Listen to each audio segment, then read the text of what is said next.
Good morning. How the devil are we, people?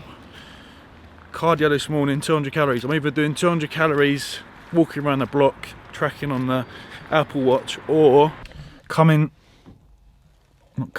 disgusting. Coming to David Lloyd and doing 200 calories on the treadmill, and then utilising, that's awful lighting, Tom, and then utilising the spa features just to relax a little bit. First session back since Ibiza. I want to get a little sweat on, you know? Sweat out the quaaludes. 200 calories on the treadmill done. A common question is, do you track on the treadmill or do you track on the Apple Watch? To be completely honest, it doesn't matter what you're tracking on, as long as it's consistent, whether that's a Fitbit, an Apple Watch, or the treadmill itself. As long as every day you are constantly hitting that number that you're looking to achieve. Major blues. The weather is sweet, yeah. Breakfast. Right then, breakfast side of things, protein. Gonna have 150 grams of egg whites, reduced salt. I actually take the medallions out of this and not have the fat. So just a couple of medallions. Baby spinach, cherry tomatoes, carbohydrate, oats and honey. Bees and honey. And 2 slices of Hovis toast.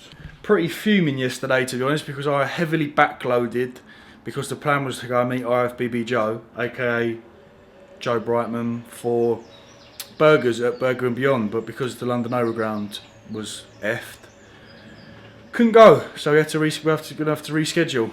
So apologies, Joe. Was very much looking forward to that, mate.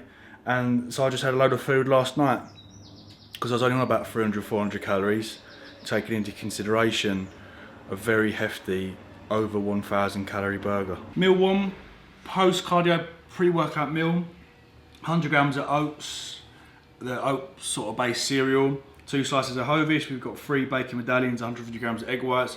Consume this and then wait about an hour and a half to 2 hours, get on with some client work, and then we've got quads and delts and triceps. In terms of the multivitamin side of things, I have 4 of my kidney and blood pressure stack before I consume my food, just so there isn't any potential negative impact on the absorption. And then whilst I'm consuming my food, I'll take 3,000 milligrams of krill oil, and then the remaining supplementation I'll take towards the later stages of the day. I'll have a couple of the Support Max by Strom, and before bed I'll have the Support Max Neuro accompanied with my curcumin, my liposomal glutathione, and also my CoQ10 that I picked up from Body Power.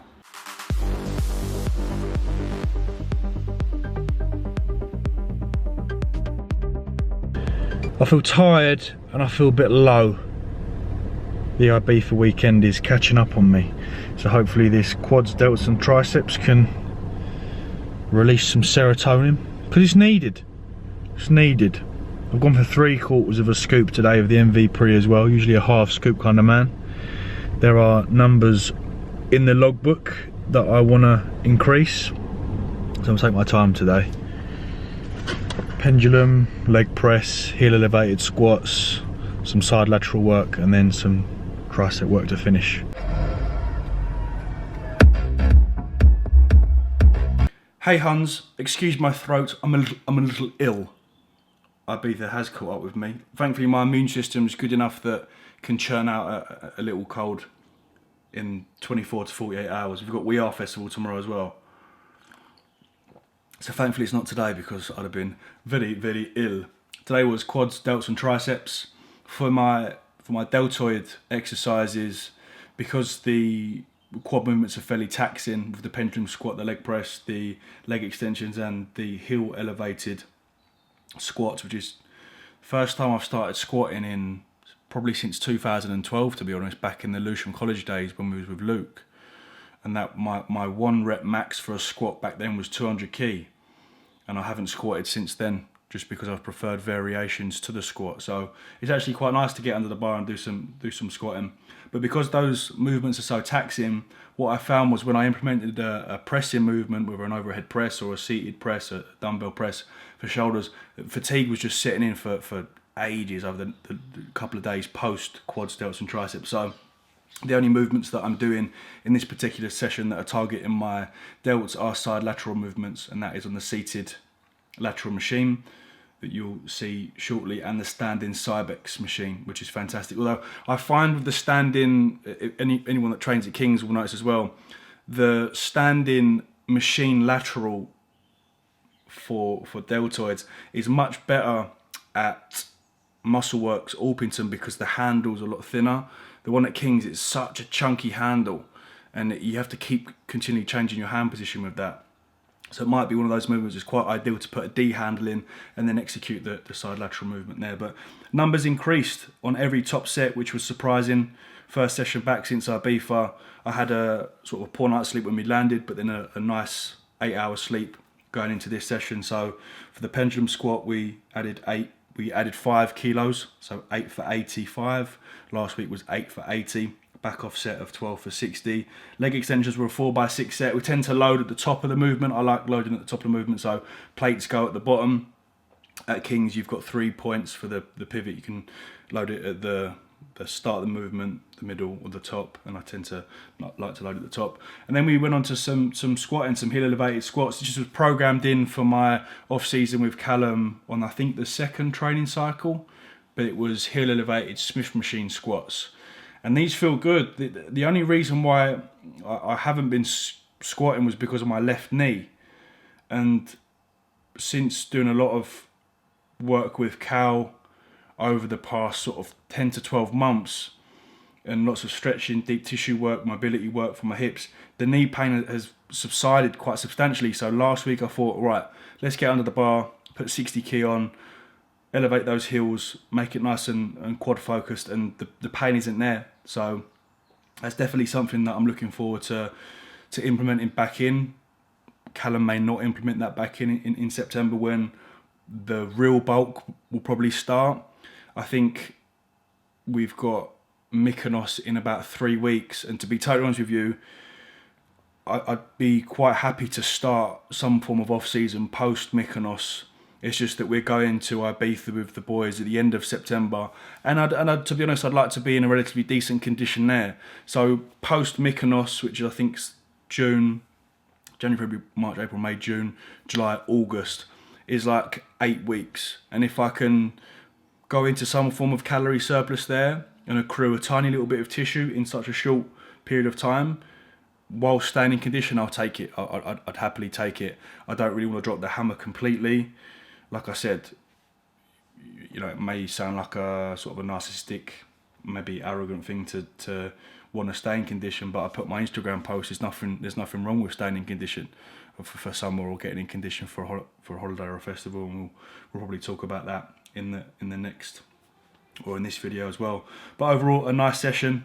Today we've got arms, big focus on recovery today and sleep, just because we've got We Are Festival tomorrow, and then back into the swing of things for a few weeks before Mykonos.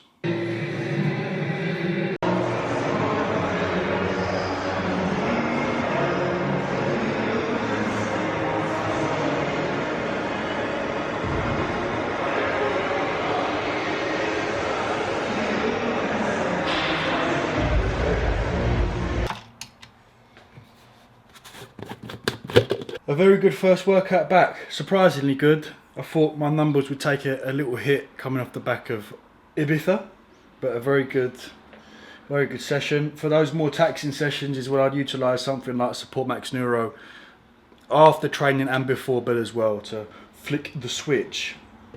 So 1 5-gram scoop, and then probably spend the next 20 to 30 minutes relaxing, have a shower, and then consume our post-workout meal. Dinner time, chicken pasta with some sauce and tomatoes. Not something I'll have on contest prep, but okay, as we aren't contest prepping now. I have 25 grams of the reduced fat red pesto, which is about 5 grams of fat in there and 2 carb. 250 grams of chicken, mini fillets I find are always better, easier to cook. The quick cook penne pasta is quite nice as well, cooks a little bit quicker. Then have some cherry tomatoes, and just before I consume that, some greens, the Alpha Lion Superhuman greens. Dinner is served in the metallic bowl that everyone loses their mind over when I put it in the microwave. For some reason it doesn't go off. I hope the day doesn't come when I leave my oats for a few seconds and it goes bang. But it's from IKEA. Doesn't say anything about not putting it in the microwave. Anyway, 150 grams of the quick cook pasta, 250 grams of chicken, a few tomatoes, and the reduced fat red pesto. And we've got one more meal scheduled in for tonight. Because my carbs are up on a training day, I allow myself a bagel before bed with my oats instead of the usual 2 slices of small Hovis. Gingers do have souls. Where did you leave yours? Resistance tent. In the resistance tent. I was in a bit of a pickle yesterday. Bad one. You was green, lad. I was green and had purple lips. That's why we only do quarters and halves, kids. But Nurse L was on hand. But other than that, it was a very, very good festival. Shit gets serious when there's a cup of tea in hand. I should probably address the title. I did an Instagram post about it as well, which is certain individuals, certain coaches out there that have this very snot-nosed approach and this I know better than you type mentality, and look down on people who want to get in condition for a holiday or a festival or stay shredded throughout the summer because it may impede their growth during an off-season, which they have a fair point about. But stop making it out like, do you know what I mean? Yeah, I hear you. Stop! If an individual wants to stay shredded through summer, let them stay shredded. You don't need to have a problem with them, sister. So I did a post about it, but I've got more followers on YouTube, so it seems more fitting to do a YouTube on it as well. And in terms of the process of staying conditioned or shredded through summer, especially for a lot of people that have come off the back of shows recently, like myself, I'd see absolutely no reason and nothing wrong with wanting to maintain that condition throughout summer. In terms of a monetization aspect, for a lot of us influencers, staying in shape for a certain period of time, especially around summer, fits in with growth, with engagement, with following, with sponsors, with potential clients. So I just dislike it when people have this opinion that anyone that wants to get in condition for a festival or to go to Ibiza with the lads is do you know what I mean? Now cue the, well, if you didn't stay conditioned in summer, then Tom, you might have had some legs. Very good point. But I like being that twat at Ocean with a 6-pack. I like being that twat at a festival with his t-shirt off. And then when the off season comes, when the winter time comes, we'll go back on board with Callum for a elongated off season, not a mini cut that turns into a contest prep. And we will dedicate a very long time to gaining some tissue, but for the time being, I don't really want to be in a position where I'm, forcing food down my throat and just want to enjoy the summer. So in terms of the actual setup for maintaining some form of condition, I did a video on the members site. You can click below. I did a video on the members site detailing the best approach at working out your maintenance calories and then working out your cutting calories. So if you want to check that out, click the link below. But generally what I tend to do and will be doing over the next few weeks during summer is hold in some form of condition, in the sense that my maintenance calories for my weight is around about, I'd say about 2-4 at the moment with my activity and training.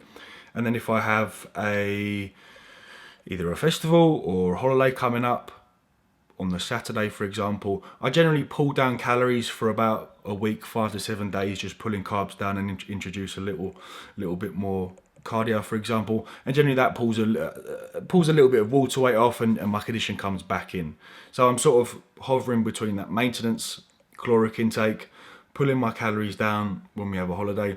And also because we're going on holiday, we're going to Mykonos, I want to be in a position where I can enjoy my food, so you feel less guilty, I suppose, if you restrict calories maybe a week before, clean things up, and then you can go on holiday and enjoy yourself. Generally, I can drop a couple of kilos quite quickly and then let my hair down and gain some food. Oh, if we're really honest. What? No one's actually looking at you, they're looking at me. They're not looking at you, they're not looking at me, they're looking at you. Yeah. Fair point. So, you just eat what you want, hon. Gonna end the video there with that burn and take the L. Thank you for watching. You stay shredded, sisters, if you wanna. Thank you, good night, much love.